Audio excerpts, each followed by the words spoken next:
Hello and welcome back to the Creatively Challenged podcast for Monday, November 20th. I am seated alongside Danny Stewart today, and we are back in Chicago without Mike Stuglis. Yeah. Dan, how's it been being back at home? We're on Thanksgiving break now from college. Well, the first night I got home, we drove home. It took us about 5 hours and like 18 minutes, I think was the total drive time. And less than an hour of being at home, I went to Portillo's, got a beef and cheddar croissant, got a large fry, got a large cake shake, and had myself a Coke. Though I didn't buy a Coke at Portillo's because we had some at home. And I didn't want to pay an extra like $5. After all that. Yeah. That's amazing. The cake shake is so good. And for those that don't know, they just blend a cake into a chocolate shake. And there's cake at the bottom and there's cake bits within the shake. And it's just terrible in a good way. So you think they're overrated, but we'll talk about No. later. They're terrible for you, but Jesus, like it's amazing. No, I think it's overrated. Well, I just got it we'll get to for that the later. experience, but we'll get to that later. Okay. That's a hot take, Dan. Also, got to give a quick shout out since we are back home. I get to see some high school football. Our former high school, Lincoln Way East High School, is going to the state championship in football. I went to the game last night. They played a great game, defeated Maine South for the second time this year. They're still undefeated. They're 13-0. My younger brother's on the team. He's a defensive lineman. Mick, great job. His teammates, great job. My older brother's a coach on the team. My youngest brother runs the iPad, so they have film on their play like right after they get off the field. My sister came back and she was helping on the sideline, and my fat ass was up in the stands with my mom watching the game. My dad was doing chains on the other side of the field. Oh, cool. So he was on Main South side of the field and he was doing chains. So the Stewarts are heavily involved in this program, and we will continue to be. How proud was he? Scale of 1 to 10. How proud? Who? Your dad. Oh man, he was ecstatic, especially being over on their sideline. He said they were a bunch of assholes over there. Really? Yeah. He just had to solemnly stand there. Right. That's unbelievable. And I get to talk about my dad later because I'll tell you what, he's somebody I'd bring. Oh yeah? Oh yeah. Okay. So we'll get to that later. I just loved not doing anything. The weight of not having many responsibilities on you is unbelievable, and that's why we really have breaks, because being a college student, it's mentally taxing. I'm not saying like we're off in Afghanistan. That's obviously a little more mentally taxing, but you know, being a student's hard for the average Joe. But like so a lot of schools do follow the regiment that we do. Their first break of the fall semester is at Thanksgiving, so it's deep. We're 3 months into the semester, or 4 months into the semester, and we hadn't had a break yet. Yeah. And you know, do you think that Mizzou should change the way they do it and have like an earlier break in September as like or early October for a fall break? Or do you like the full 10 days at Thanksgiving time? Yeah, I mean, that's the thing, is that most colleges do that fall break. Yeah. And we just get a little longer time. I almost do wish it was like a regular college, because that break is really needed. We've been just kind of at that stress level for a bit here, and I'd rather we just have a long weekend for Thanksgiving instead of a full week. But here we are. Yeah, part of me wishes that, but then other part of me is like, Thanksgiving and spring break is the same way too. They're so close to winter and summer break. Like when we get back to school in 9 days, or 8 days. When we get back to school in 8 days, there's only 2 weeks left until we're on winter break. So like this break is just a giant tease. It really is. Yeah. But that's so weird that, like, because we're just launched back into finals. Yeah. Man, I just have been, in a way, bored but completely happy about it. Eventually that kind of feeling wears off. Like you've been lusting for this break for weeks, but now we're in that golden spot where we're just, you know, all up in this laziness. But eventually you ever get that kind of feeling like I'm not doing anything, I feel useless? You ever get that during breaks? Yeah, especially when my siblings have like school to go to. You know, and they go to school, there are no cars at the house, and I'm stuck in my house watching daytime television. That's never good. It's the worst, dude. And that's part of the reason why I brought my PS4 home. I wasn't going to bring my PS4 home, But like now I've got like Battlefront or 2K to play when the kids are at school and I don't have any vehicle to like go anywhere. Yeah. And my mom's car, she takes to the airport with her. My mom's a flight attendant. She goes to the airport and, you know, it's great that she has a car that she can go back and forth. But while she's out on her trips for 2 days, like her car is just sitting in Midway Airport parking lot. So, you know. So you couldn't like drop her off there or anything? Well, since I'm recording the podcast, no, I'm not going to be able to drop her off so now. if our podcast didn't exist, you would have been able to? Although if I did drop her off today, I'd have to pick her up at like 1 or 2 in the morning on Wednesday. I was just going to say you probably would have to do something like that. Which I'm fine with. Yeah. I'm probably going to be up at that time anyway, but I mean, driving out to Midway at that time is kind of... Well, but I'd do anything for my mom, though. Oh, sure. Yeah. Since we've been, because every Sunday in our apartment, we normally like make dinners. I've like learned a little bit about cooking stuff, and I found like a bunch of different ingredients in our fridge yesterday, and I was just bored. I was like, hey, we got like everything we need in here to make fajitas. So I just made fajitas. Nice. And I was like, here you go. Here's dinner, Mom and Dad. And I've just been cooking. It's weird. That's awesome. My mom and aunt were my aunt came up and sat next to us at the football game yesterday, and my mom asked my aunt if we needed to bring anything, and she says, yeah, what do you have in mind? I said, I make pretty good sweet potatoes, and so I'm making sweet potatoes and bringing them to Thanksgiving. That's gonna be good on Thursday. It's gonna be good. Those are terrific. Hey, thank you. Because we had a Friendsgiving, We did. and it's just Thanksgiving, but you do it a week before for your friends. And also, this is like the Thanksgiving special for Creatively Challenged. Oh, look at that. What are you thankful for? I'm thankful for you. I'm thankful for damn. Mike. I'm thankful for my family. I'm thankful for the opportunity I get to go to school at the great school that we go to. I'm grateful for Lincoln Way East, the football program, as well as the school, because they prepped us real well for the situations we're in now.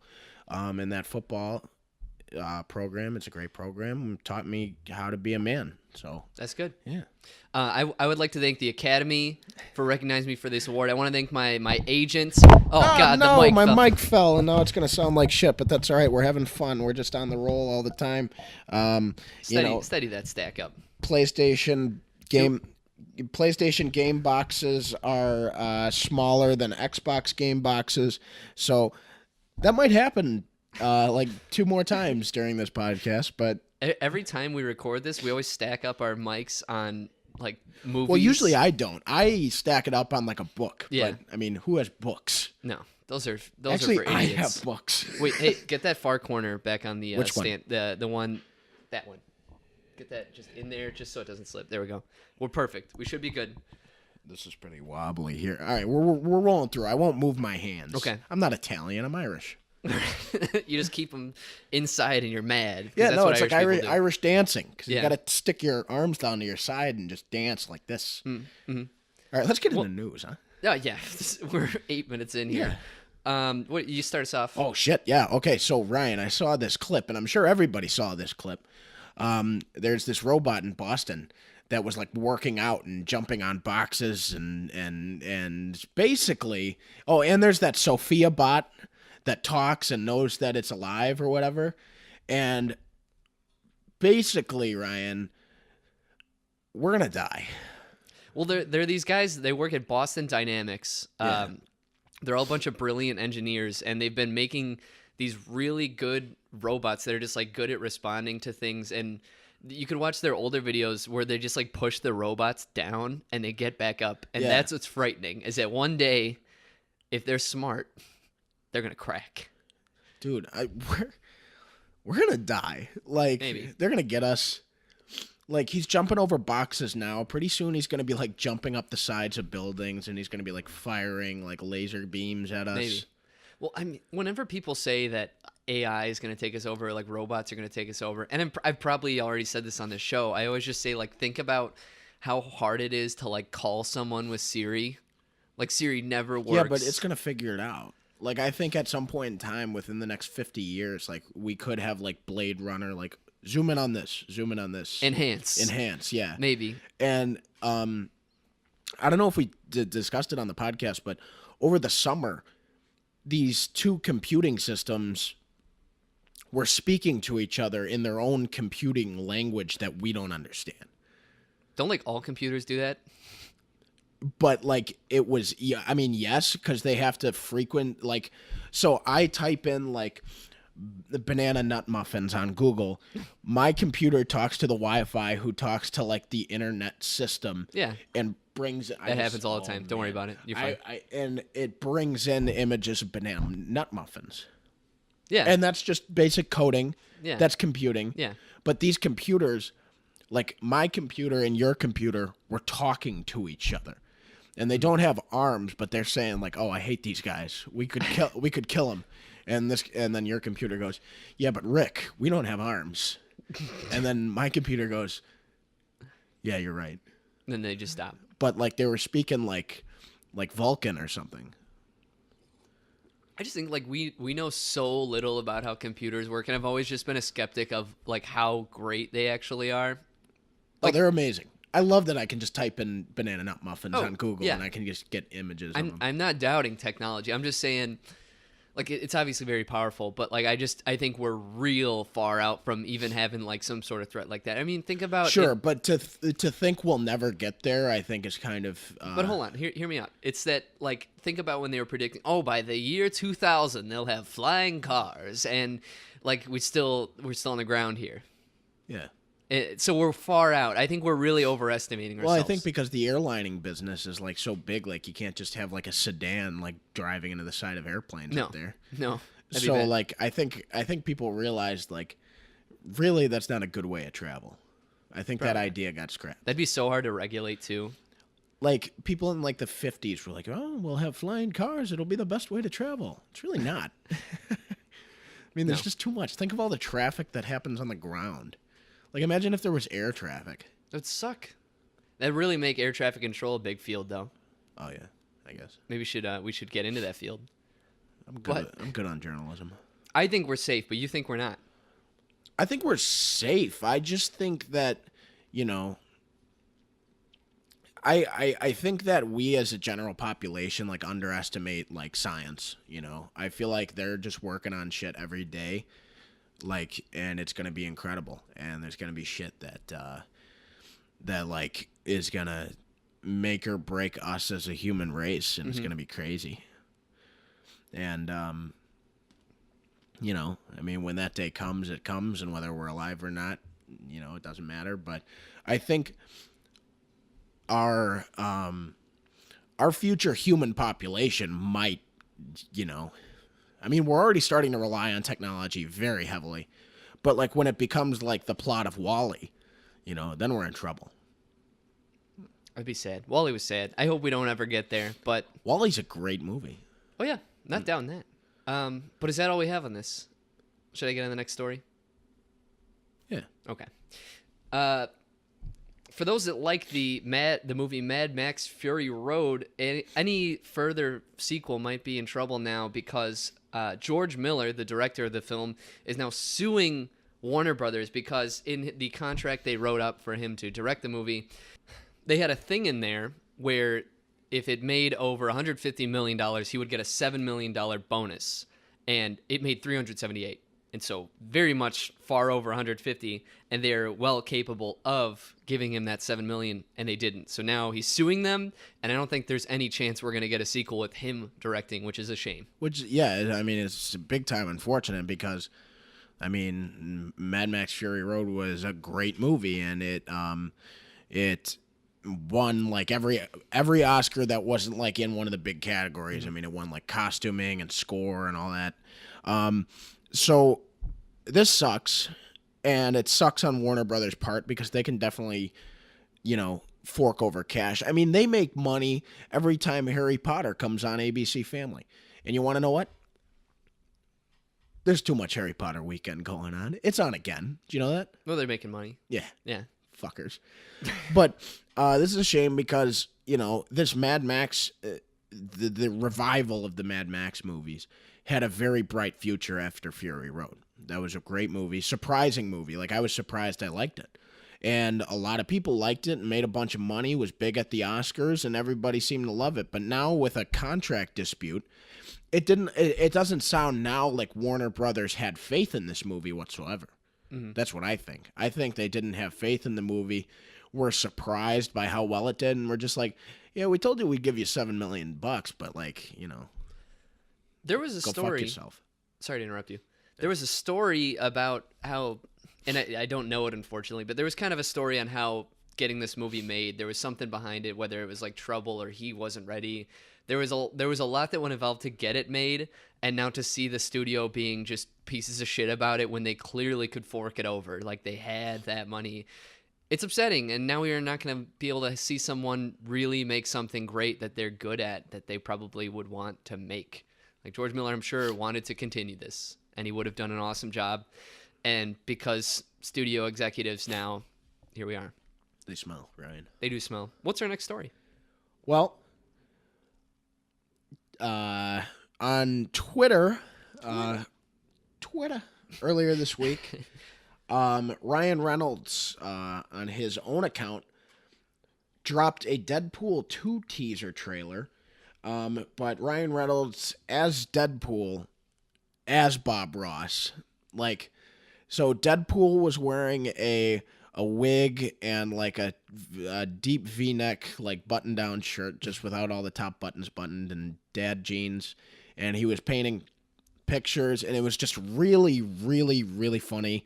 And then it showed just brief flashes, as teaser trailers do, from Deadpool 2. This just kind of came out of the blue, but I'm really glad we finally got some more Deadpool, because we haven't seen anything since like that brief, like pre-film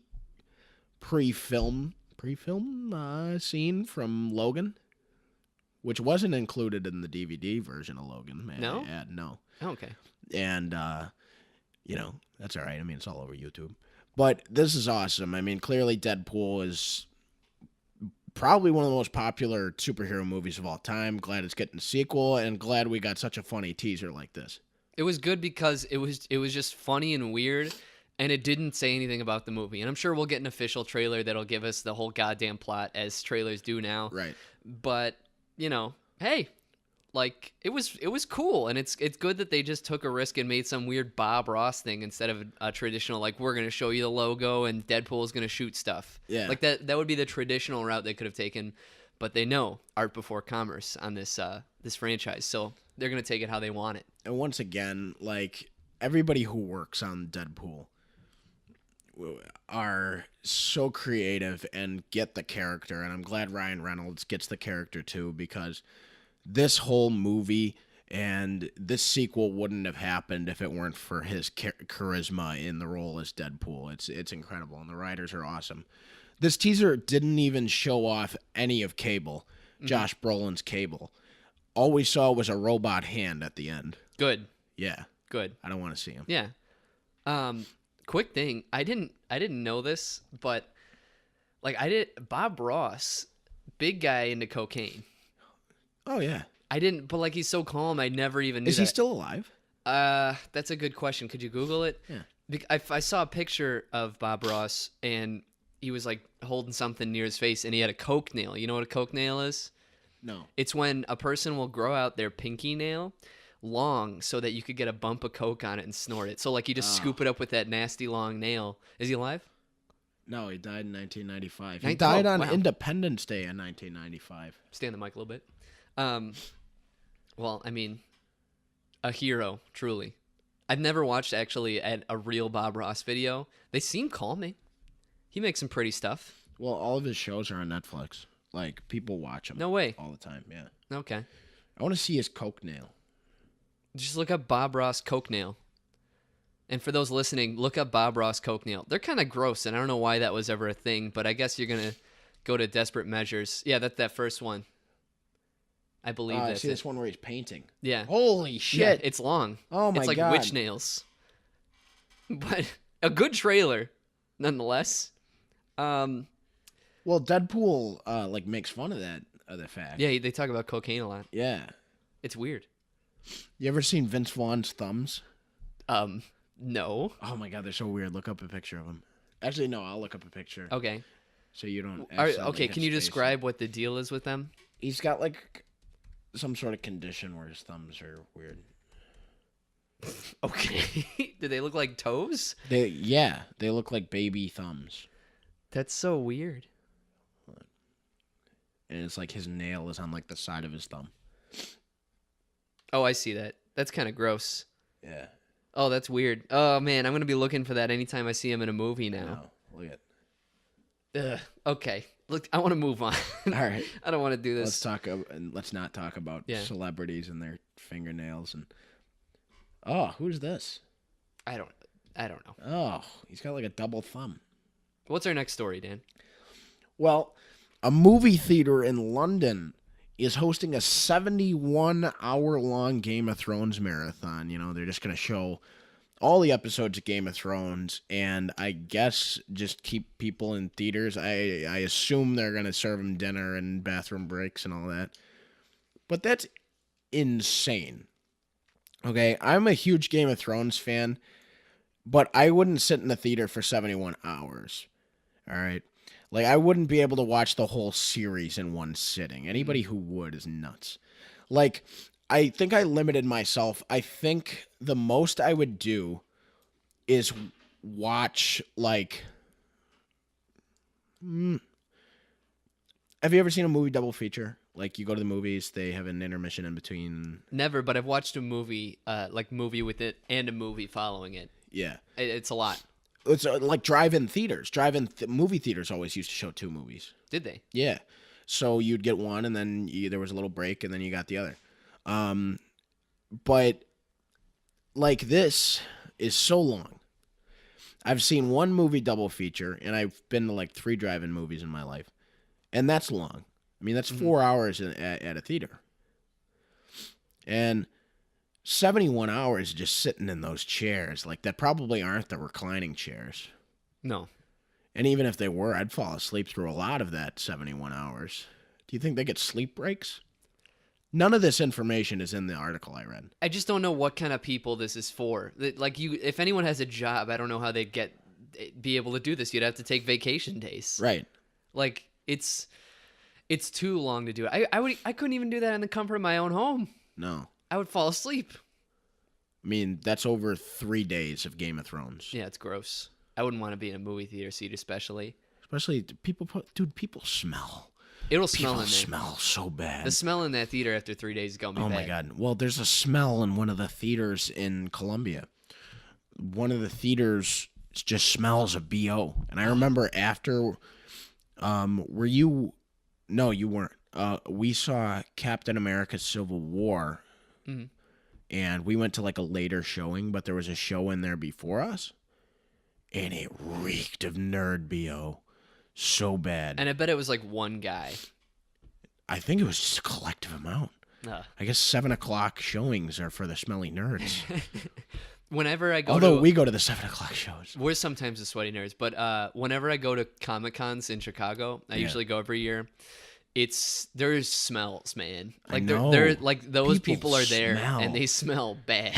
When I went to E3 over the summer, I got to the LA Convention Center like 2 hours before the gates opened for E3.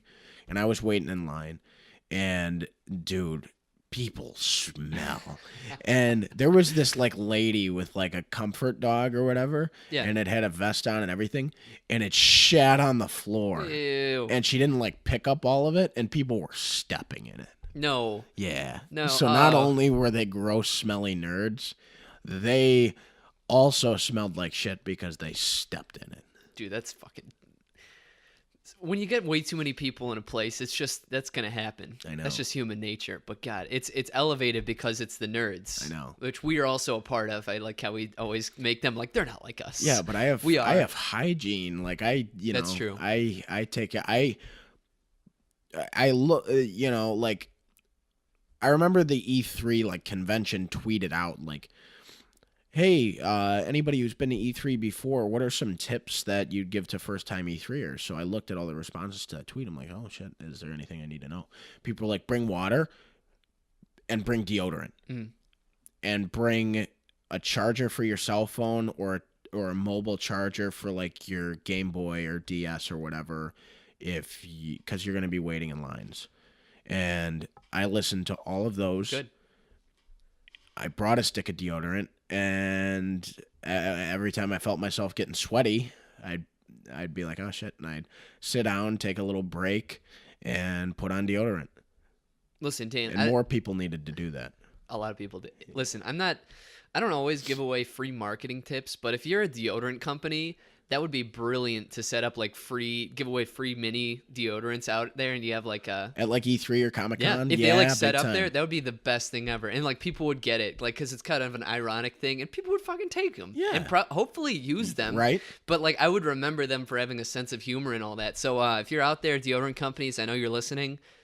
Go ahead. So go to E3, go to PAX, go to Comic-Cons.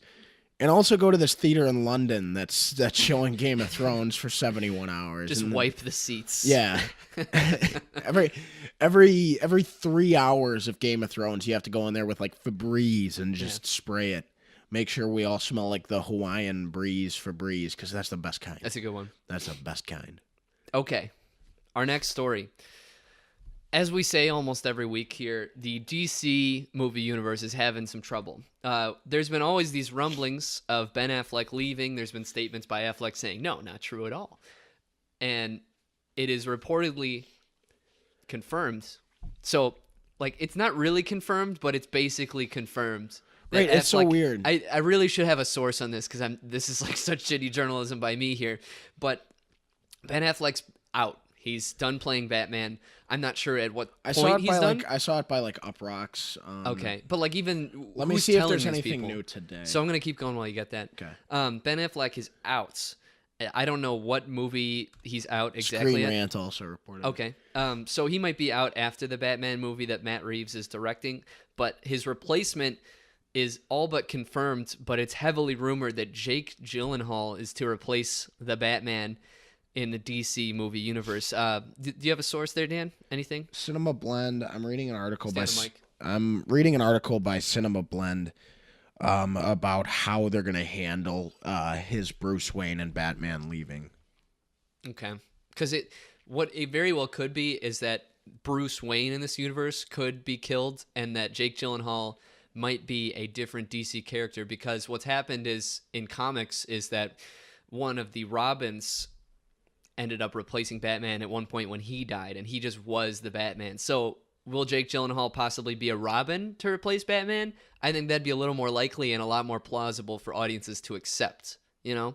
Because if we just don't say anything about it and Jake Gyllenhaal is Ben Affleck now, like no one's going to understand that. Well, they said in Justice League, his Bruce Wayne Batman has been around Gotham for 20 years. Yeah. So he's like old.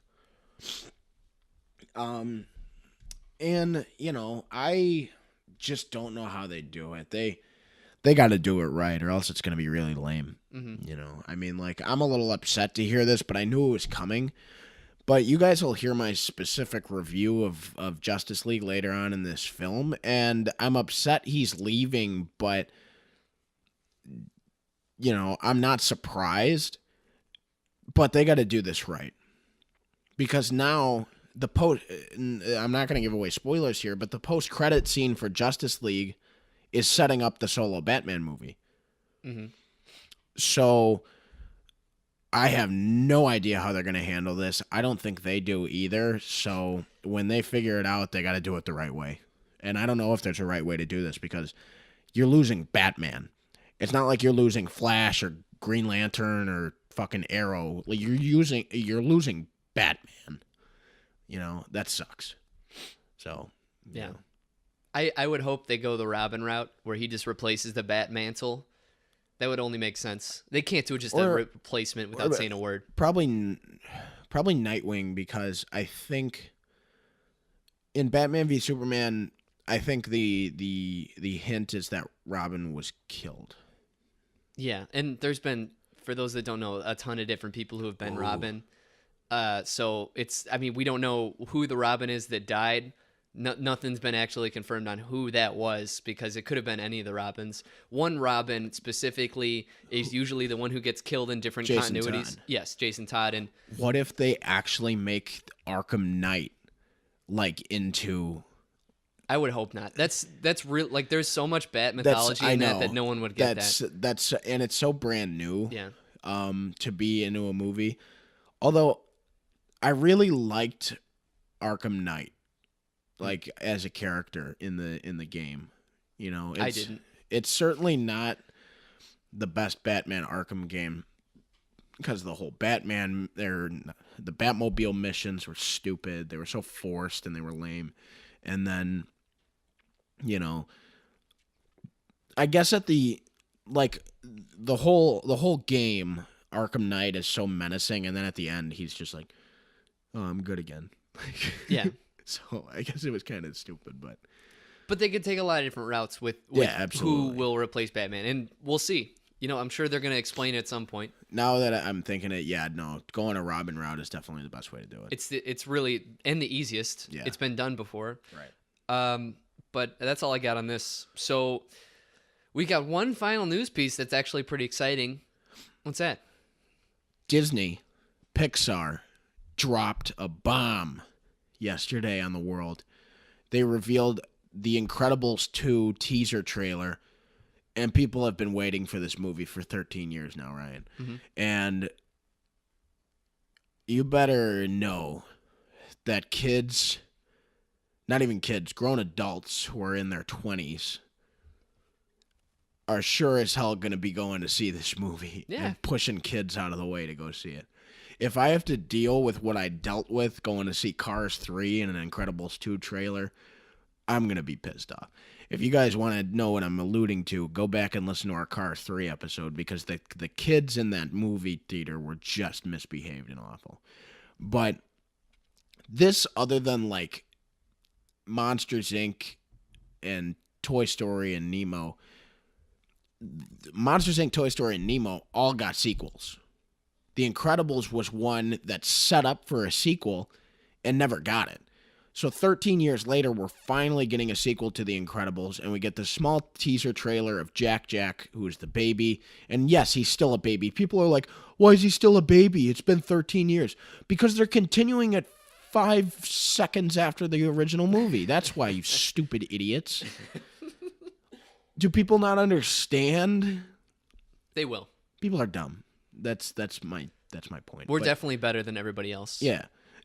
And so Jack walks in to like this big red room, and he uses his laser vision to like cut the original Incredibles logo like in half to make it look like a 2. And then you see Mr. Incredible holding up Jack, and he goes, "Oh, you've got powers, yeah, baby!" And then he uses his lightning or heat vision again, and he takes off Mr. Incredible's hair. And it was really cute, and I'm so excited. And it comes out in June 2018. A simple teaser, under a minute or so.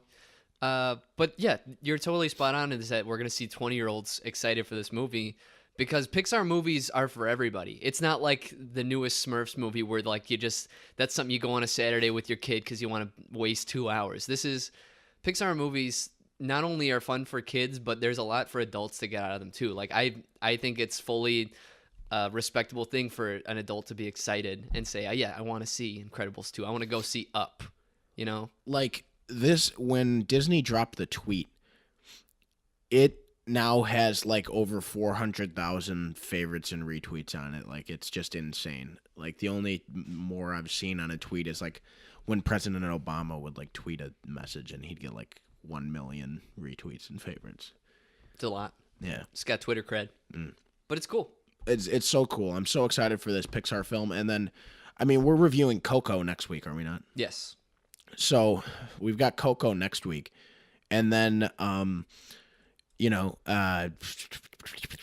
after Incredibles 2, year after that, we've got Toy Story 4. So Pixar is really coming at us heavy with all this shit. Yeah. All right. Well, let's get into our next segment. As we mentioned, we're going to do a rotating schedule of different segments so you get something fun each month between our news and our movies. And this week we're introducing yet another sort of fun thing we're gonna do. We're gonna do underrated, overrated. And so what that means is that we're just gonna bring out a different item, idea, food, anything, and we're just gonna talk if it's underrated or overrated. Dan, are you ready to begin? Yes. All right. Our first one, croissants. Underrated. Want to know why? Because you go into Dunkin'. Well, I go into Dunkin', and sometimes on the menu they only have sausage, egg, and cheese sandwiches on the croissants. Hold on. And people always go like, "Oh, can I get it on a bagel?" And I'm just like, "Yeah, give it to me on a croissant. Croissant's good." I mean, sometimes I'll be the guy who subs for a bagel, but croissants are good, especially those Costco croissants. You ever had those? Yeah. Gas. Listen. Croissants, I think, are overrated. And you know why you like that Dunkin' Donuts sandwich? It's because it's got great stuff in between it that improves the croissant. Because I think they're flaky bullshit. And yes, they got a savory, buttery flavor, but there's nothing to them. They're vapid. They got nothing inside of them. You bite through it and you feel like it's gone. There's no substance in a croissant. It's a superficial. They fall apart kind of easily too. Yeah, and it's you can't eat that on the go because you get flakes everywhere like it's bread dandruff. I hate them. I hate croissants. Okay, that's a strong way to say. I just don't order croissants. They're fine, and I'll eat it if I have to. I hear that. But I think they're vastly overrated. I kind of agree with you. Yeah. Good. I'll take back what I said. I don't think they're. I don't think they're underrated, but I don't think they're overrated either. I think they're just they're croissants. They're not bagels. There's a sort of brunchy vibe about them where people are like, ooh, croissants, and I don't get in with that vibe. I'm not on that bandwagon. I like in brunches when you've got the pot of like eggs, you got the pot of like bacon, and then there's just like buffalo wings at the end of the table. It's just I've never seen that at a brunch. It's nuts. I haven't been to the good brunches then. Dan, what's our next one here? So we talked about it at the beginning of the show. Portillo's cake shakes. Describe what it is for the audience. Okay, so it's a chocolate shake with like this ultra decadent like double chocolate cake, and it's just blended into the cake mix, and there's just chunks of cake inside of the shake. What do you think they are? I mean, it couldn't possibly be overrated. So the other choice I just had to say is underrated, though it's critically acclaimed. I think it's amazing, and it's so rich. So like having a large one will just put you to bed. But it's a terrific shake. Like it's so good. It's blending cake into ice cream. It's amazing. They're already great alone, even better together. I disagree with you. I think they're overrated. Mm-hmm. I think I mean, I'm a a person who promotes Portillo's as a great Chicago style restaurant. They've got great food. But people always tell, like, people who aren't from Chicago, I hear it down in Mizzou all the time. People are like, oh, when you go to Chicago, you have to go to Portillo's. You have to have the cake shake. Overall, I think the cake shake is just so decadent. And sometimes you'll get a perfectly blended cake shake with with bits of cake chunks all throughout the milkshake. But most of the time, you just get a big fucking clunk of cake down at the bottom of your cup. And once you get to the bottom of the cup, you can't suck any out of the straw, and you got to get a big, long spoon to get it all out of there. I had always thought that was just the common procedure. That's the fun. You get the cake at the bottom. Oh, I don't like it. No? I think it's heavily overrated. And, and Portillo's regular chocolate shakes aren't even that good either. The cake really makes what it is. Yeah. Yeah. So if you do go to Portillo's, like, get a chocolate cake shake if you've never had one. Like, they're not bad. Like, I'm not saying they're bad. I just think, like, people overhype them too much. That's like, what the segment is. Yeah, because you gotta like work to get all the cake at the bottom. The shake is not synonymous with Chicago. Like, Portillo's is for sure, but I don't think, I gotta get a cake shake at home. Yeah, like, people who say that are like assholes, because, like, you go any other place with, like, a shake with shit in it, like, you get an M&M shake, like, the M&Ms, like, go through the straw, and you can suck it all up. The cake shake, you can't. Like, cookie dough pieces go through a straw. Brownie pieces go through a straw. Do they? Yeah, if they're small enough. Well, what's our okay, I got our next one. Bowling. Bowling is definitely underrated. Bowling is such a fun activity, and bowling alleys have bars inside of them. I don't know why people don't go to bowling alleys more often. Maybe they do. We just don't.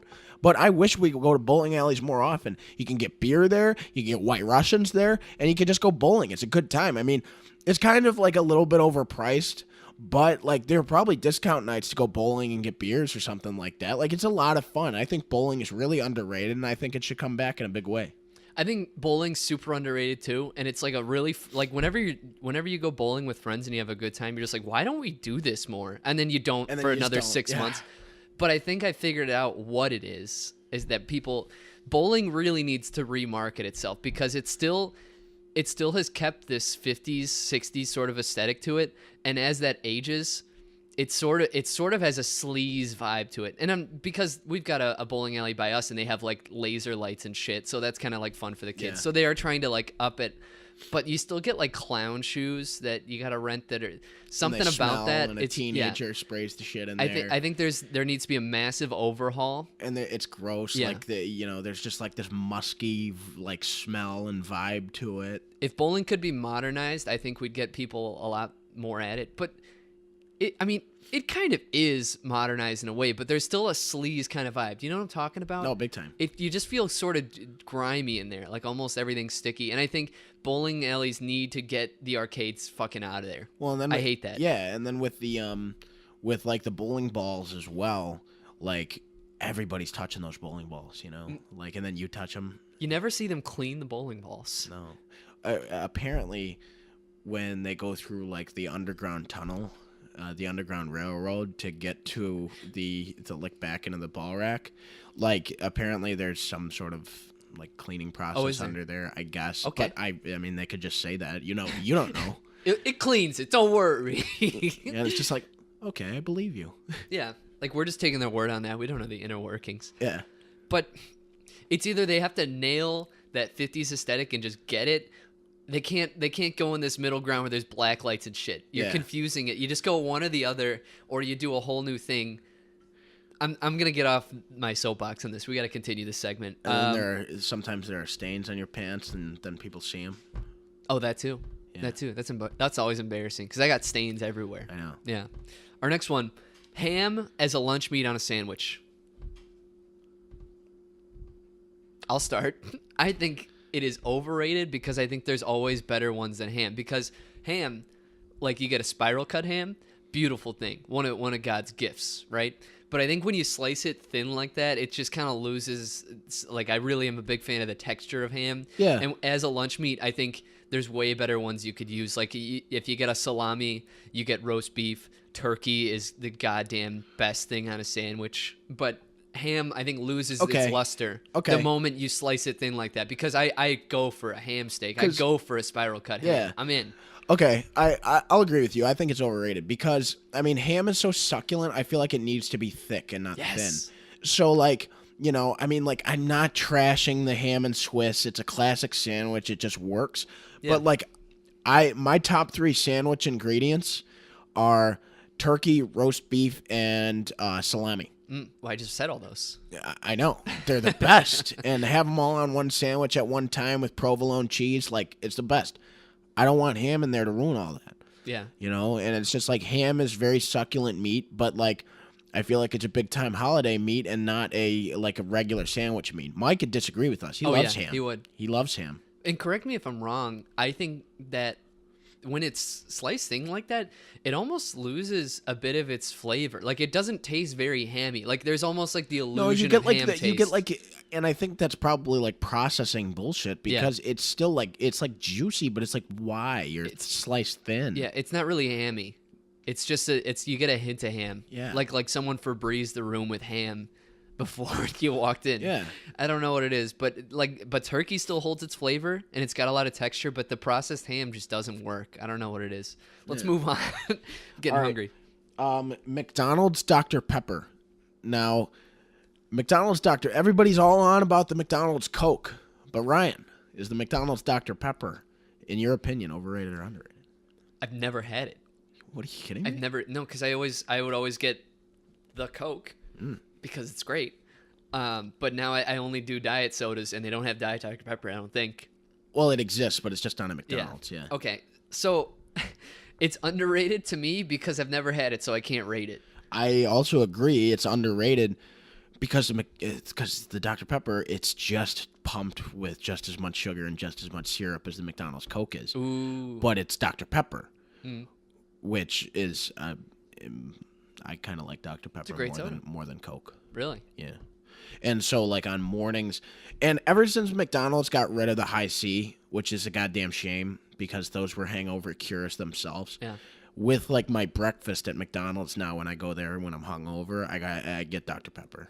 There's something about hangovers if you get like a lot of sugar or salt in you that it just kind of brings you back. I think it's like the whole thing with the electrolytes that your mind is out of it. M&Ms and Mountain Dew used to be like my thing.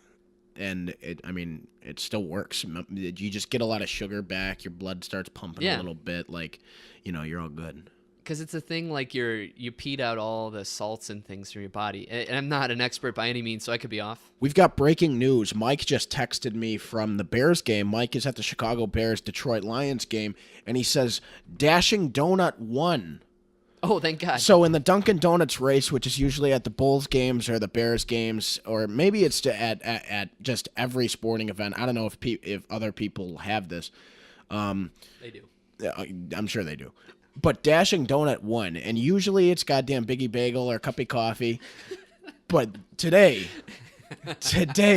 Dashing Donut won, and that is a victory for all of us. Those are great names, too. A lot of times they don't even put effort into it. Like, it'll just be colored cars, and they're just going. But, like, Cuppy Coffee, that's iconic. It's amazing. That's a goddamn American institution. I know. So now, I haven't been to a Bulls game since I started drinking coffee. But now, 2 out of the 3 are things that I want. I'd go to Dunkin' to get a donut all the time. But now, since I'm a coffee drinker, I'd go there to get a coffee. And not a goddamn bagel. No offense to Dunkin'. I love Dunkin'. We hope to get sponsored by Dunkin'. I love it. Yeah. But the bagels and cream cheese are just not.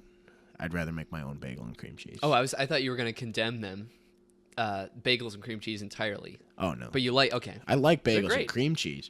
Yeah. Oh, you ever had strawberry cream cheese? Yeah. It's certainly not healthy for you. Fuck out of here. Yeah, They're great. It's They're amazing. great. All right, let's continue. Okay, Totino's Pizza Rolls. I think that this is like just over the meter. I think that they're into the overrated territory because I want to hear you out. I'm not condemning you. I still love this. them. Yeah. I still love them. But there's always the whole thing with Totino's Pizza Rolls where like they're gonna burn your mouth because you gotta wait. And I think once you wait long enough and it solidifies a bit, they're like a subpar product. Like they're amazing. It's you just throwing pizza slop in your mouth, right? I still will eat them. I love them, but I think they're just overrated because they're not like too high quality. But you're not really getting to that when you're going in for Totino's Pizza Rolls. You're not looking for a quality pizza experience. But I think they're overrated. I don't hate or love them, really. I'm kind of in the middle, but I agree with you. I think they're overrated. I feel like there's something at the bottom of the freezer that you see, and it's one of those things where you're like, oh, there's nothing to eat in here. Yeah. Like, I only make them if, like, your mom wants to, like, get rid of them, and she just throws a bunch of them on a pan, cooks them up, and they're ready in 10 minutes, and you're just like, oh, look at this, pizza rolls are on the oven, and you eat them. Other than that, like, I'm never going to buy pizza rolls myself, and I'm never going to make them. Well, here's the test. It's the pizza test, is that, like, pizza's usually always great cold, but if you have a cold Totino's Pizza Roll, it's just a solid block of just bad shit. Yeah. It's bad sauce. Again, it's a shitty product, so you're not going to expect amazing shit from it. But, like, it's just okay. Those in Hot Pockets. It's all the heat. The heat is what you're looking for. It's the same thing with like, coffee once it's cold. Or a pancake. When a pancake is cold, it's got rubbery. nothing. Yeah, you need it to be man. hot. That's Yeah. the lust behind that. But what's our next thing? Oh, I wrote this. The 80s. I think right now we live in a time where there's a lot of nostalgia for the 80s. We get like 80s fonts and music behind things because it's cool. It's retro, right? And I think it's a little overrated because we're in that nostalgia window where like the grass is greener on the other side. We're looking at it with glazed over eyes. Don't get me wrong. Love a lot of not 50s, 80s franchises and all that. But I think we're living in a sort of glory days look at it. You know, I think they're overrated. Still like that it's a thing. I like a lot of other nostalgia too, but I think it's overrated. It's certainly not underrated. No. but They're cool. I wouldn't call it overrated either. I really enjoy the 80s. I feel like it was a really good time. I mean, other than the Cold War and Reagan, like, I mean, at the time Reagan was big, but like as of now, like he fucked our economy. Yeah. You know, like other than that, like the 80s just seemed really cool. I mean, the Bears were winning the Super Bowl, Michael Jordan got drafted, like it just seemed like a really good time to be alive. And I wouldn't call it like our nostalgia looking back at it is overrated. I guess I'm in the middle on this one because the 80s certainly aren't underrated. It was a great time. It was just a gigantic party, but I don't think it's underrated. I think it's appreciated enough. Though I wish there was as much appreciation for like not quite the 90s yet. I mean, like us 90s kids want to be like, "Oh, the 90s were great." I don't think we're in a position to say the 90s were great. And a bunch of people, I mean, like people like make these pages about 90s like Nickelodeon cartoons and all this stuff, and it was cool. I like looking back and seeing shit from my childhood, but I don't think it's time to look back at that yet. They are, but it's the thing, like we're not really 90s kids. Like the people that were like 8 to 12. I have memories from the 90s. Sure, but like the people who were like from like age 6 to like 12, those are when they were that age in the 90s, like in the mid to early 90s. Those are 90s kids. Yeah, sure. We're more 2000s kids. I guess. We were born in 97. Yeah. Yes, but like we didn't really get to be there. I guess. Se. So the people that are older than us that are like above 25, they're like the 90s kids and they're very much 90s nostalgia right now. Yeah. And that is something we're going to see more and more as we go on. But the 80s, very much a big thing. But the 70s, I guess, I don't know, because I guess the big pop culture movement in the 70s was hippies. Yeah. And rock music, which I guess isn't really something that we want to get back into because drugs was also a big thing. Still pretty big. They're huge. I mean, it's huge. And so is rock music. People do drugs. And hippies. And, like just, I don't know. Moving on. All right. I had this next one. Board games. Underrated as shit. Big time. I think like no one ever wants to sit down because you got to read the rules. But like once you've got a solid game, the friends you want to play it with, it's awesome. And we don't do them enough. I certainly don't. But they're amazing every time if you get a good game, of course. I mean, I'm not big into like Life or Monopoly or Risk where like it's gonna take you like hours upon hours to play. Mm-hmm. But like a quick game of like Clue or Seen It. Like, those are awesome. Or, Cards Against Humanity. Or Trivial Pursuit. That's awesome. I love trivia games. But do you think Quiplash is like the new board game? We're starting to see a lot. Quiplash is it's like a board game. It's a party game that you play on your laptop and everyone connects with their smartphones. I think it's certainly like a subcategory of that. Like it's not a video game. It's not a physical game, but it certainly is like a party game, but not a board game. Okay. But it's in that because it doesn't have a board. If it were in a physical copy, it would be in that aisle with the board games for sure. Yeah. And there's a lot of games like that where they'll be next to the Trivial Pursuits in the aisle, but I think games like that and games that make everyone kind of communicate are things we really need, especially in our generation, and they're probably dying. They're definitely dying, unfortunately. Do you like Battleship? I can't say I've played it a lot in my life, but the times I had, I looked at it fondly. I'm a big fan of it, and I think that like especially if you put your kids behind board games, they're definitely going to be better kids. Like I didn't play them enough, and I wish I did so I could think a little more critically. Because I don't know what I did during my childhood, but I don't think it helped me. Video games. Yeah, like those are good in a way, but that's a topic for another day. We used to play board games on days when the power would go out. And it was fun. But, like, I mean, clearly board games have been dying for about 20 years now.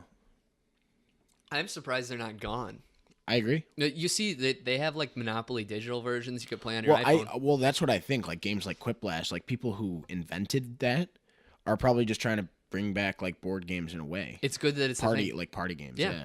The next one, sort of related, smartphone app games. Talking about video games, yeah. I'm talking about like Candy Crush, things like that. Okay, so we grew up in the big gaming era. When we were kids, Sony PlayStation, Microsoft Xbox, Nintendo 64, Nintendo GameCube, Game Boys. We grew up in the era of gaming. To see kids now, like, not big into console gaming, but into, like, smartphone games, it's goddamn shame. Yeah. Like, I don't consider those video games. I consider those time wasters. Now, believe me, I had Temple Run. I had Flappy Bird because it was great. But, like, every day home from school when I wasn't playing Flappy Bird in class or whatever, I'm going right to my PS3. Wait, you didn't say your stance. It's overrated, I'm assuming. It's big time overrated. Okay. They suck. They're not video games. They're making kids, like, more reliant on their phones because kids are like, oh, I can text, watch videos, tweet, and play games on this one device. And I think that's stupid. I like having, my phone be my phone. I get text messages on it. I can go on Twitter. Mm-hmm. But my gaming is for my consoles. I love console gaming. It's amazing. And, console gaming is going to continue, but, like, fuck smartphone games. Yeah. And it's so sad because I always see parents, like, plop their kid in front of their iPad just, like, while they're in public. So the kid, they don't get to, like, experience life if they're just plopped on their thing when their parent needs them to shut up. I think that's really bad for your kid. And we were just talking about how video games were kind of that for us. But, like, I think we're functional members. But if the kids are just playing Candy Crush where it's just looking at all these dumb patterns and just mindlessly restarting the game, that can't be good. Well, that's the thing about smartphone games, too, is, you can just sit there and play the same, like a game like Flappy Bird. That's an endless game. Yeah. Somebody could still be flapping. Could be. Like, the thing with console games is they're linear story games that have a beginning and an end majority of the time. I'd say 98% of the time have a linear end and beginning. And, if they're not like online games, they've got a beginning and an end, and it takes up a little bit of your life, but then you're out. We know how to play outside. Yeah. We know how to live without the games, even though we grew up with them.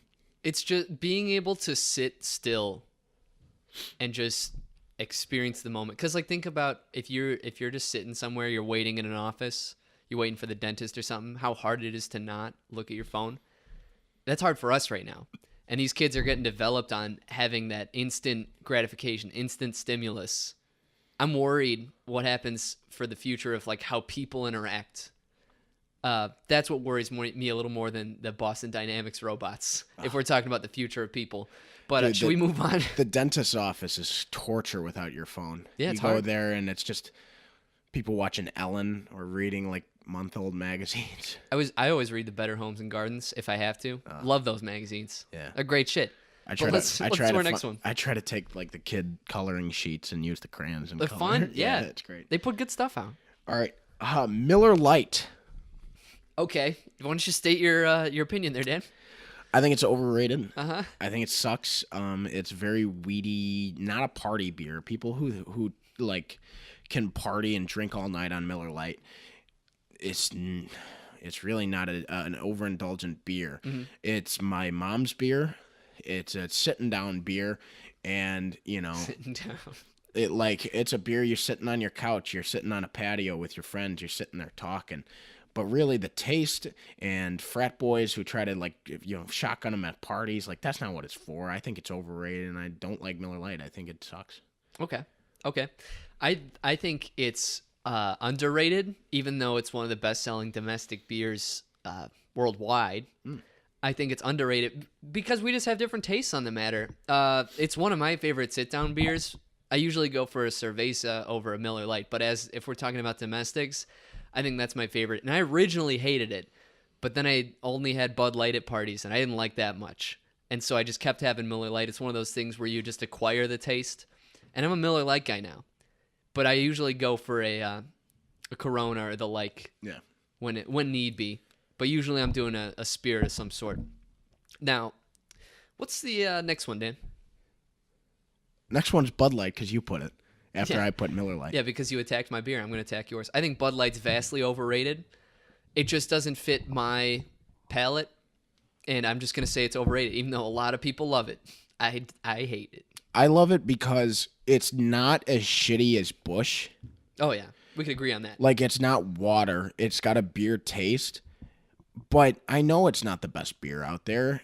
But, like, it's my go-to beer because it's easy to drink. You can drink a lot of it, or you can drink a little of it and still have a good time. It's like the perfect party beer. And it's also the perfect, like, sitting down and chilling beer. I just love Bud Light. It's definitely my go-to beer, and it continue to will be, because you can drink a lot of it and not feel like full of beer. You're not drinking Bud Heavy, and it's it's just wonderful. I love it, and I think it's certainly not underrated, but clearly it's my favorite beer. I'm not going to call it overrated.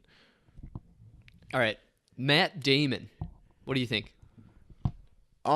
In terms of serious acting, I think he's underrated. Because, I mean, he did great in The Martian, and I hope he continues to do more, like, Academy Award nomination, like, acting work instead of, like, the fucking Great Wall. Yeah. Well, that's just a cash in the check thing, I think. I mean, even since his career started with Good Will Hunting, he was bringing in the Academy Awards. Yeah. I think, but for some reason, I feel like he's just, I don't know. He's in the wrong stuff, just like the Great Wall. So I'm in very much the mind you have, where he's underrated because he just needs to do the right stuff. And he does a lot of cameo stuff. Like, he showed up in Interstellar, and spoiler alert, he shows up in Thor Ragnarok, and it's just kind of like, Matt, I love you, and I'm happy to see you in this, but, like, why are you doing it? I don't think he's as beloved as he should be. I don't think he gets enough love. It should be fine, the microphone. Do you think that's Jimmy Kimmel's fault? I feel like it's moving. Do you see it, like, moving? No. I can get you a different case. The thing is, the cases are slipping here on the mic stands. You want me to get a different case? Or just slide that Xbox One from down there up there on the bottom? Welcome to the Creatively Challenged Podcast, everybody. I'm Ryan Nolan, just stalling. Are there ghosts here? No. Oh. There's a casket in our basement. Why? For Halloween decorations. I don't know if it was ever used. Probably got it on the cheap. Like a real one, or yeah, is like a real casket. You could put a person in it. It's pretty sweet. It's fucked up, actually. Yeah. I'm just gonna throw this in caskets. Underrated, overrated. Neither. They exist. I think it's overrated to just throw yourself in a nice box. That's just an expense that you're gonna have to throw onto your loved ones after you die. Just throw me in the trash, as Frank Reynolds would say. Just throw me in the trash or cremate me. Don't use up space and use good wood. But Dan, you got the next one. Cheese nips.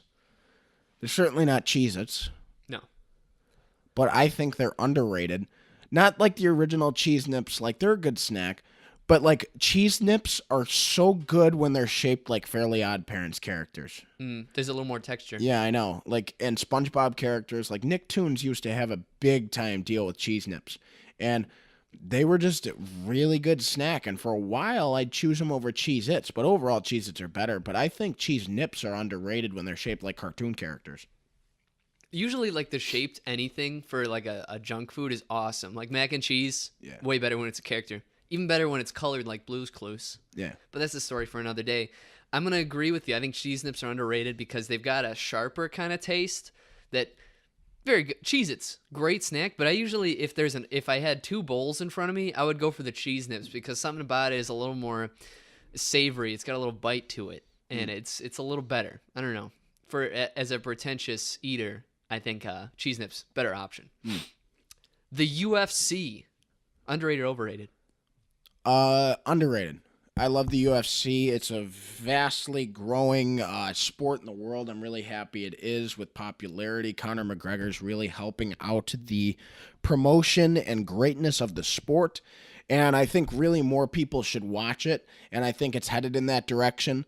But when people like Meryl Streep just bash on it and don't think that it's an art when it is, it's a shame, and, I really think that the UFC overall is underrated, and I hope that changes. I think it's underrated, too. Obviously, people, they make so much money off of people. Boxing is overrated. Yeah, I mean... in my opinion. They're both respectable sports, but I think it's underrated in the fact that it's kind of underappreciated. I think martial arts aren't very popular because people don't want to see, like, blood sport. It's a lot of it's brutal for most audiences. Instead, you could go watch guys play basketball. But it's like a really challenging thing, and I think that it's not appreciated enough. Though I don't like sports, and I probably won't increase my viewing of UFC, I think just it should be appreciated more. But I'm not a big fan of it by any means. I just recognize its importance, if you will. It's good. Yeah. What's our next guy? Brookies, brownie cookies. When they're kind of brought together in a pan. Okay, so there are different types of brownie cookies. It's when brownie batter and cookie dough is just melted together in a pan, or when there are brownie cookies where they're like thin, but it's all brownie batter like turned into like a round cookie. Yeah. And then there are just gigantic sheets of cookies that just kind of get cut like brownies. And what do you think like all of that is?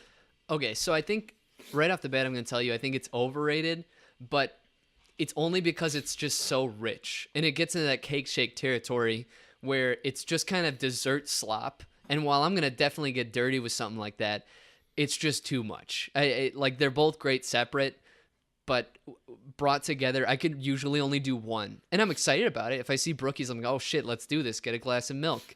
But a lot to handle. Oh, yeah. I like them separated, but I agree. I think overall the Brookie is overrated. Although I love them, you know, they're great. They taste good. I'm not bashing on the way they taste, but like, you know, I always appreciate a singular brownie or a singular cookie more than like when they're combined. I like it when they're combined, but you know, I prefer when they're separated. It's easier to appreciate them. Yeah. Because brought together, it's just a lot of sugar. Stephen Colbert. Overrated. I think so too. He was a little bit better on his show, but as a late night host, I don't really like that. Just doesn't work. Yeah. I mean, politics aside, I just don't think he's a very good interviewer. Like, he just interrupts his guests, and his monologues suck because his sidekick is also a piano player, and he just laughs and plays piano. It's not good. And he took over David Letterman's spot. And when David Letterman is one of the greatest of all time, Stephen Colbert coming in with his political shtick just doesn't work on CBS late night. And he's probably got a very popular show. I know he does. Our friend Dave was an intern for him.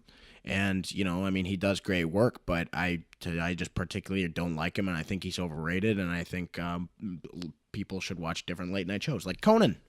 Great. One of the best. Yeah. For sure. I'd say the best. What's the next one, Dan?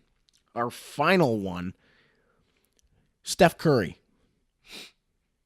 I don't watch sports. He's on the Warriors still, right? Yes. I don't watch sports, and so because... But you still see his face and everything everywhere. Yeah. So I'm just gonna say underrated because I don't know how to rate him, and that in that way he is underrated because I have not rated him. I'd say Steph Curry's overrated. He's a great basketball player, one of the best in the game today, but he's certainly not the best point guard in the league, and he always gets counted on there.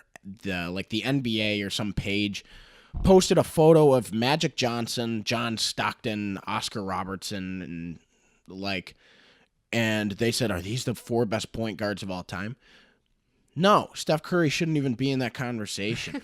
No? He's not a pure point guard, and he's certainly not as good as a point guard as Magic Johnson, Oscar Robertson, and John Stockton. Those are guys. They're the 3 best point guards of all time, in my opinion. And in many others' opinions. If anybody puts Steph Curry in that conversation, they're nuts. So I think Steph Curry's overrated in terms of all time. In terms of today's game, yeah, he's one of the best, and he's a dangerous weapon on offense. But I think overall, looking at the history of basketball, Steph Curry's overrated. Okay.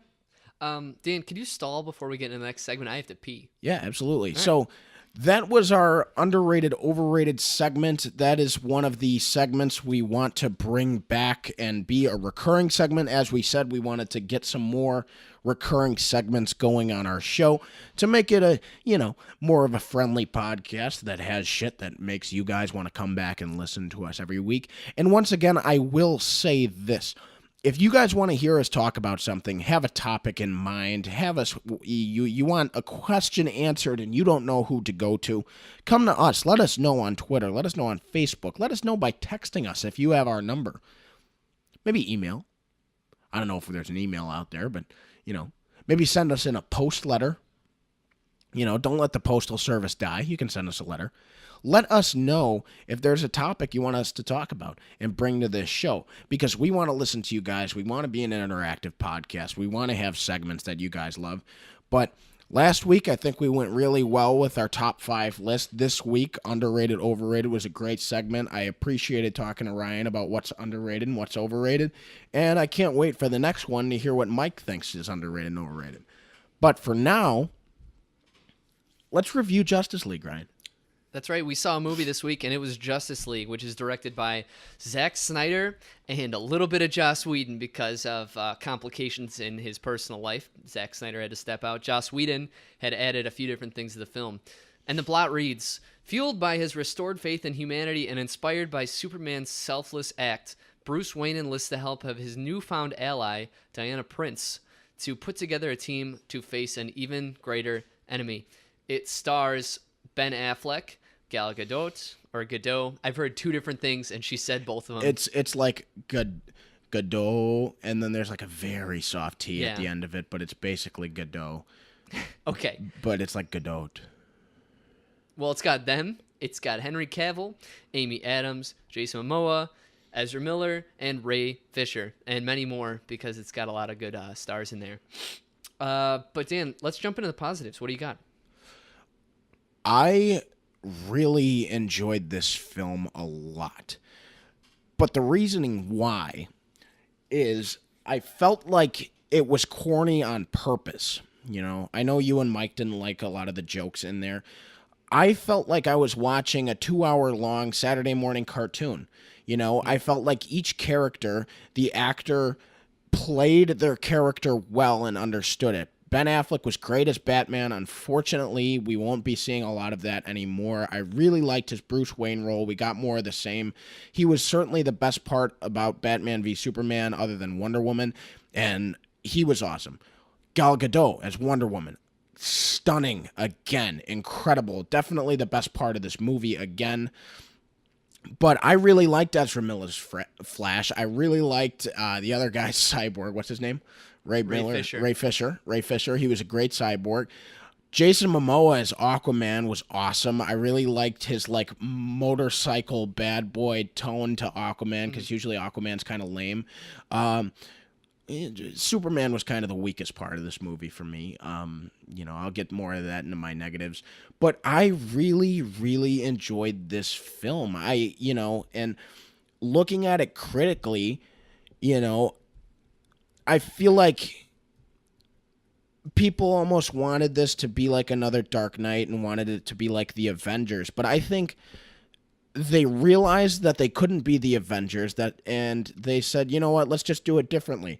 And I felt like I was watching a Saturday morning cartoon, and I just think in terms of that, they did really, really well. It was enjoyable. I thought the movie was pretty funny. I laughed at the jokes, and every character was played well. They really captured the essence of the hero or made a brand new version, which I really enjoyed. And I enjoyed it, and that's all I can say. I mean, there are a few negatives that, knocks it down. It's not a perfect movie, but I think for what it was, it really captured a comic book Saturday morning cartoon vibe, and I really enjoyed it.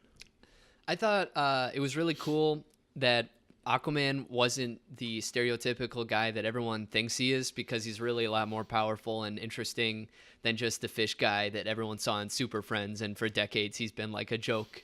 So that was really cool. Yeah. And I really was happy that Wonder Woman was the same one that we saw in her solo film. Yeah, she's awesome. She was 100% still the same Wonder Woman we saw, and we saw that continue in it. But that is all the positives I have for this movie. Oh, Dan, why don't you start on the negatives? Okay, well, Superman was so very cardboard in this movie. He was just Superman and Justice, and I won't get into why he's back, because the general audience knows he died at the end of Batman v Superman. So I won't get into how he comes back, but I thought that was kind of very cardboard. And then when he did come back, he was just kind of, Superman. But the Justice League needs Superman, and, he played his part, but I thought he was my least favorite, character of the main characters in the cast. I wish we got more of J.K. Simmons as Commissioner Gordon. I feel like I would have really liked him a lot more as Commissioner Gordon, and I hope he comes back. But every scene of Commissioner Gordon's was in the trailer. Yeah. And I kind of didn't like that because Commissioner Gordon plays it. I mean, it's not a Batman film, but like I felt like he was going to play a bit of a bigger role. But overall, it didn't affect the movie. I just wish I would have seen more of him. Lois Lane wasn't very intrusive on the plot as she was in Batman v Superman, which I liked, though there was still this scene with her and Superman, which adds more into my Superman thing that kind of, put a halt in the movie. And I'll stop on Superman. And then other than that, it got a little slow at some points at the beginning because they did have to put backgrounds to some of the characters, but I didn't think it affected the movie that much because they did have to introduce these characters and give them backstory and make us care about them. And I thought they were successful in that, though it was slow. And then like the end kind of happened rather quickly, but again, I really thought it was more like a Saturday morning cartoon. So, some plot stuff, some character stuff, and, there are negatives. But generally I enjoyed it. What are your negatives? Okay. Well, just really quick, let me ask you, do you have hope for the DC movie universe now? Yes, that you I want to this? see more. Okay. I really enjoyed it that much to where I want to see more of these characters. And they did have post-credit scenes to set up more movies, though unfortunately the movie they're setting up, I don't think we'll have Ben Affleck involved, which is kind of shitty. But so I don't know where they're going. But like, I'm almost upset because this movie did get a lot of mixed reviews, and you're about to go in on the negatives. And clearly we're kind of on the opposite. We're on the opposite sides here, and and I think generally overall that's how the movie is. So I'm curious to see how they go forward because clearly Wonder Woman is still the best DC Universe movie. But I really like this, and you really didn't. So what are your overall negatives? Well, just before I get into it, I do hope that if the general audience likes this, and it's been mixed, I do hope that they get excited about the new characters we've introduced, because we've had Batman for decades, we've had Superman for decades, but I hope that the audience, when they see on the screen, they see Aquaman, they see Cyborg, or even Alfred, who's also been kind of in movies. I hope that when they see these characters, they get excited and they say, oh yeah, Cyborg's going to do something, instead of like usually Superman coming in. I want people to be excited about DC just as they are with Marvel when they see Hawkeye coming on the screen. And Ant-Man. Or Thor even. So one thing Mike did want to say was he was trashing on Cyborg and did say it on the mic in several shows. He really did enjoy Cyborg. Yeah, which was a surprise. Yeah. But my negatives, I think that tonally this movie was really confused because it had like the Saturday morning kind of jokes, like Dan was saying. And at least in my theater, that not one landed. I didn't think this movie was very funny when it tried to be. And it also tried to be a few other things. Like at other times, it was very serious because of the threat that was facing the Justice League, and you'd even see that in the characters, that they'll act like one person in another scene. They'll be very serious, and then the next moment, like they'll kind of hit you in the face with it, like, oh, Batman is serious. He's not here to fuck around. They got an urgent thing coming in, and then in the next scene, he's just like joking about how he fell and it hurts. And so I would want Batman to be on one side of the spectrum or the other. You can't be Christopher Nolan Batman making jokes in the next scene. And so we saw that inconsistency in a few characters, except Wonder Woman, who stayed awesome in this movie. But Batman would do that. Aquaman was just kind of awkward. Cyborg was always kind of serious and then was just making jokes sometimes. It just didn't work for me. And a lot of the scenes didn't work for me. A lot of times it felt as if the writing was off of somebody's fan fiction. It was all really on the nose.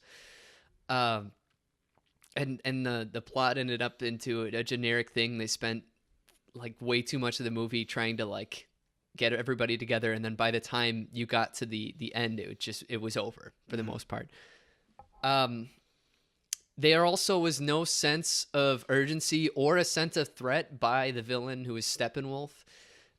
His origin is explained very briefly in a big exposition dump that I didn't care for. I will say, like, I wasn't going to include him in the positives, but I wasn't going to include him in the negatives because really he's not the worst comic book movie villain of all time, but he's certainly not the best. No, I thought he was a dog shit villain. Personally, he wasn't at any point like threatening. And what I will say, I forgot to include it in my negatives. Like, there's always a box or a ring or a staff or something just lame, and then in this, it's boxes and whatever, and the backstory for those is kind of lame. But again, I will say, you can continue on your negatives, but it all added into that Saturday morning cartoon vibe for me. Sure.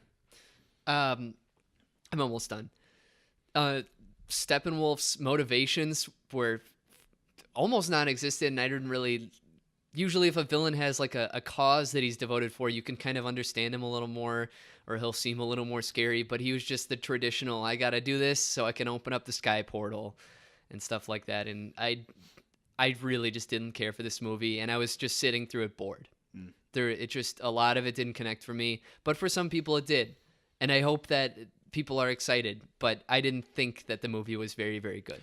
Yeah, I hope people still go and see it. I mean, clearly we've got two hosts of a podcast here disagreeing on how this movie was, and to have an adult conversation about it, for me to hear out your negatives, and I do understand some of them, and there's just different ways of watching the movie. So I will promote this movie. Go see it if you want to make the opinion for yourself. But let's rate this sucker. I am going to give Justice League a 3.3 on our Goldblum scale. It's an enjoyable film. I really liked it. It had a Saturday morning cartoon vibe about it, and it's enjoyable for a mass audience. And that is my Goldblum scale. I give Justice League a 1. This is probably one of the worst movies I've seen of the year, and I haven't really been like passionate about how much I don't like it, but it's just because I'm tired of thinking about it, and it was just not really the best film, in my opinion. But other people have been able to enjoy it, and again, I want people to enjoy it. I also want it to be a better movie, but it unfortunately wasn't. And Mike had similar sort of thoughts, but thought it wasn't as bad as I did, and he gives it a 2, and that puts our average at a 2.1 Goldblums out of 5 Goldblums. Yeah, I mean, it's a movie to go see with your family on Thanksgiving break or over winter, over the holidays. It's out there. Go see it. It might be a fun time for you. It wasn't for me. I thought it was quite a step in the right direction. It's not Wonder Woman, but like I thought they in this movie they understand that they're not going to be Marvel, so they're doing a Saturday morning cartoon thing, and each character is just going to have their quirks, but overall I thought the characters were good. But that's our movie review.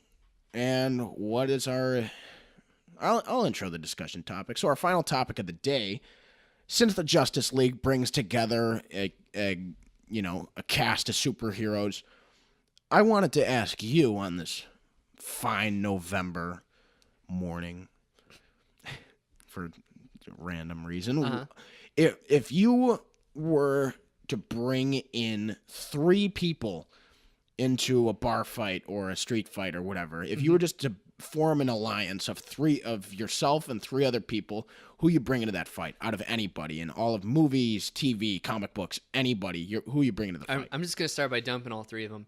Okay. I'm going to bring Superman, Stephen Hawking, and Floyd Mayweather. Oh my God, why? So let me break it down. Obviously, Superman. It's Superman. Even if he's not as powerful as he is in like some of the movies, he's still Superman, and I think he's gonna level these guys. And Stephen Hawking, he's gonna be the brains of the fight, and I think he's got some hidden tricks in that chair that we don't know about. I think he's got some computer stuff. It might expand, and he'll have like laser bolts he'll throw out at him. I don't know. Right. But I'm gonna bring Stephen Hawking in. And then Floyd Mayweather, I mean, one of the most defensive boxers in the world, one of the best defensive boxers, I should say. He'd kick some ass. And I'd probably just cry if I got hit, because I don't like getting hurt. But No, I hope sucks. they would do the job for me. If are these just regular goons that we're fighting? Yeah, but like maybe occasionally you stumble into the villain's pub and like Voldemort and Sheev are there, and they're like, "Hey, get out of my pub," and then like Superman goes like, "Why don't you make us?" Okay, that's really funny. So Superman's gonna take care of a lot of that. But like if the magic, because Superman's one of his weaknesses is magic. I'm gonna go for Stephen Hawking to figure out how magic works in science, and then he's gonna figure out how to like reverse engineer magic so he just nullifies all of it, right? And then he's gonna, explain why we're all gonna die one day, and he's gonna be really negative because he can't walk. Yeah, he's gonna do that. And Floyd Mayweather's just gonna Talk shit and throw money. yeah, he's gonna have a lot of money, Yeah. and that'll be fun. But those are my three guys, and I think that we're gonna kick some ass. Yeah. You? Okay, I am bringing in Batman. Okay. Clearly. Sure. Gotta have him Batman. I'm gonna bring in Thor. And then I'm gonna bring in my dad, Jim Stewart. Okay. Mm-hmm. I'm bringing in Batman because he's fucking Batman. Makes sense. Batman is just the best superhero ever of all time. He's just big time, is wise enough to know enemies' weaknesses. He's smart and he's just a badass. He's Batman. He wins like 99% of his fights because he's hung. Thor, we need a pretty boy in our group. Okay. Thor is a very powerful god, and he can fight a lot, but he's the pretty boy. He's like a frat star. He's handsome and he's got big muscles, but can also throw a joke down. Can be a douchebag, but generally he's the pretty boy of the group. Is he gonna have long hair or short hair? Oof. Let's say he's got the long hair for now, but he's got it up in a man bun. Okay. Yeah. That's cool. My dad, because my dad grew up in Boston. He's an enforcer. He's a tough guy. He's worked in law enforcement for over 30 years. I wouldn't fuck with him. He's 6'3", like 6'4", just huge, tough. Played hockey. Was a defenseman in hockey. It's like I wouldn't fuck with my dad. And back in the day, I've only scratched the surface with my dad's stories. And I'm sure he's gotten into a hell of a lot more bar fights than the ones I've heard about. So I'd have my dad in a bar because it's always great to have a drunk Boston guy in your group to crack jokes and then just be an enforcer on the ice hockey rink, but also in a bar. And I'm the funny fat guy of the group. I can throw a couple of punches, but mainly I'm there for jokes. If you got like a chair, you could do some damage. Yeah. Yeah. Do you think bar fights are less common than they used to be? Do you think people used to be like, oh, let him duke it out? I wish I could punch fucking idiots at the bar, man. I wish I could punch out people at the bar, but you can't because that's just not what society is anymore. Like, there's a lot of shoving, there's a lot of trash talking at bars, but I haven't seen anybody throw hands in a long time, and sometimes I wish I could. But the way society is, you get in big trouble for doing that nowadays, and you just can't. I saw a girl fight break out once in high school, and it was like the coolest thing I saw in years. It was just exhilarating seeing it happen. Have you ever punched a guy? No, I've never gotten in like a legit fight ever, and I do horrible in it. I can't fight people. I've gotten into one, but really it was just me throwing like an open hand punch at the guy, so and it just sucks. And he just fell over, and the bar I was at, they kicked him out. Really? Yeah. Huh. He was trying to dance with somebody in the group's girlfriend, and I was just like, look at you. And her boyfriend was like up at the bar, and I was like, yo, dude, she's taken.